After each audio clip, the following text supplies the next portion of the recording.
Bonjour à toutes et à tous et bienvenue sur corsematin.com pour cet essai moteur du mois de janvier. Nous sommes aujourd'hui à Kotti-Chiavari pour tester ce véhicule. C'est un pick-up, c'est le Ford Ranger Raptor que nous testons dans sa nouvelle version.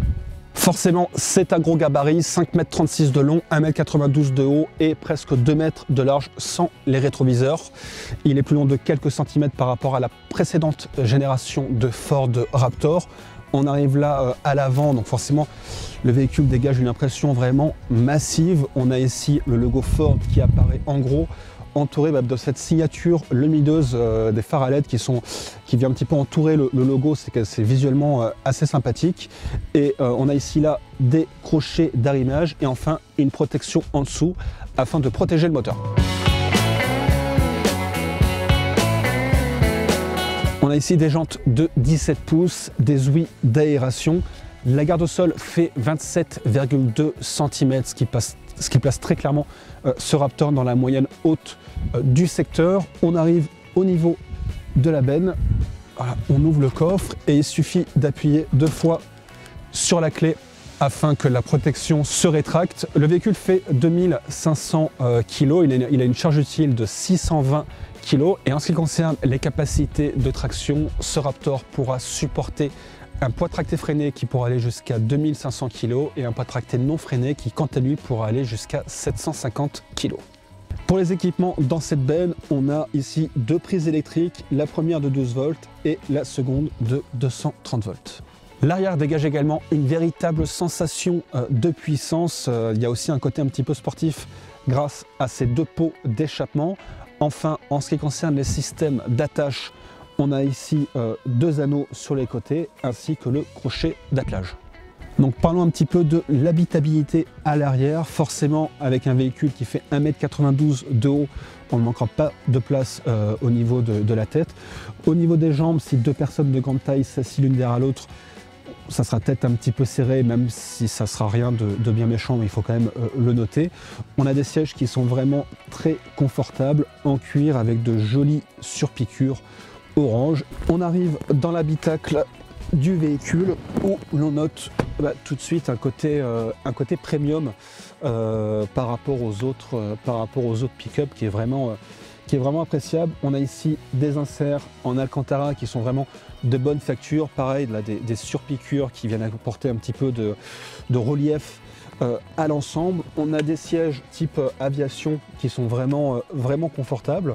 Ce qu'on peut dire une fois qu'on est au volant du véhicule, c'est qu'on a une excellente visibilité à l'avant comme à l'arrière. On a un volant en cuir avec là de jolis surpiqûres orange qui viennent apporter un côté un petit peu sportif à l'ensemble. J'ai face à moi une instrumentation 100% digitale de 12,8 pouces que je pourrais personnaliser selon mes besoins, comme par exemple faire apparaître le GPS ou encore le mode de conduite dans lequel je me trouve. On a un écran central de 12 pouces grâce auquel j'ai accès aux différents réglages du véhicule. Là, je peux par exemple afficher la vue à 360 degrés. À noter qu'on a des éclairages que l'on peut allumer la nuit afin de mieux apercevoir ce qui se passe autour du véhicule. Je pourrais les allumer soit à partir de l'écran, soit à partir de mon application Ford. On dispose de plusieurs modes de conduite qu'on pourra changer très facilement grâce à une molette présente sur la console centrale. On dispose du mode normal, du mode sport, du mode faible adhérence, du mode qu'on utilisera si on conduit dans la boue, un mode pour le sable, enfin un mode Baja qui sera utilisé pour la conduite à grande vitesse en dehors de la route, et enfin un mode ralenti rocher pour les endroits très accidentés.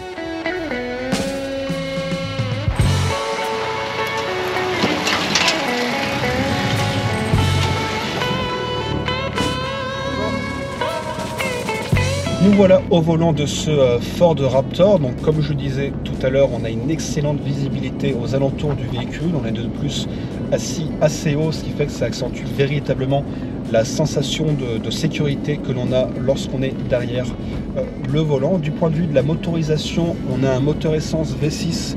Le véhicule passe de 0 à 100 km/h en environ 10 secondes.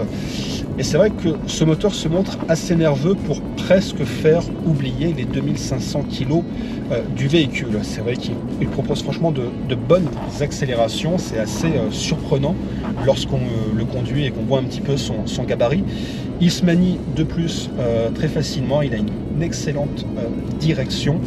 Et là où il y a un point qui est vraiment positif, c'est du point de vue de la suspension qui se montre terriblement efficace, que ce soit sur la route ou lorsqu'on fait du hors-piste. Le véhicule absorbe très bien les chocs, ce qui fait que le voyage sera forcément beaucoup plus confortable pour les passagers ainsi que le conducteur.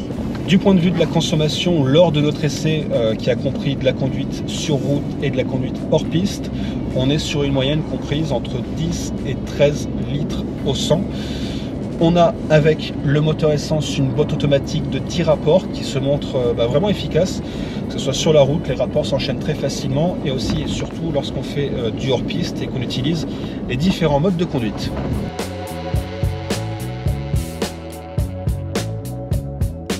Au final, qu'est-ce que l'on peut dire au sujet de ce Ford Raptor? On a d'abord particulièrement apprécié sa dotation en équipement qui en fait un véhicule agréable à vivre pour le conducteur ainsi que ses passagers.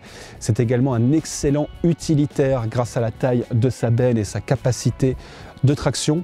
Et enfin, sur la route, c'est un véhicule qui est vraiment agréable à conduire grâce à sa capacité sportive, mais il se montre extrêmement efficace hors piste grâce à de très bonnes capacités de franchissement. Finalement, le seul point noir qu'on peut lui reprocher, c'est sa consommation, parce qu'on ne pourra pas espérer descendre en dessous des 10 litres au 100. Et en ce qui concerne les tarifs, l'entrée de gamme est proposée à 68 400 €. C'est la fin de cet essai moteur, merci à vous de l'avoir regardé. Vous pouvez retrouver la version complète dans le supplément moteur de Corse Matin. Quant à nous, nous aurons plaisir de vous retrouver très prochainement pour un nouveau numéro.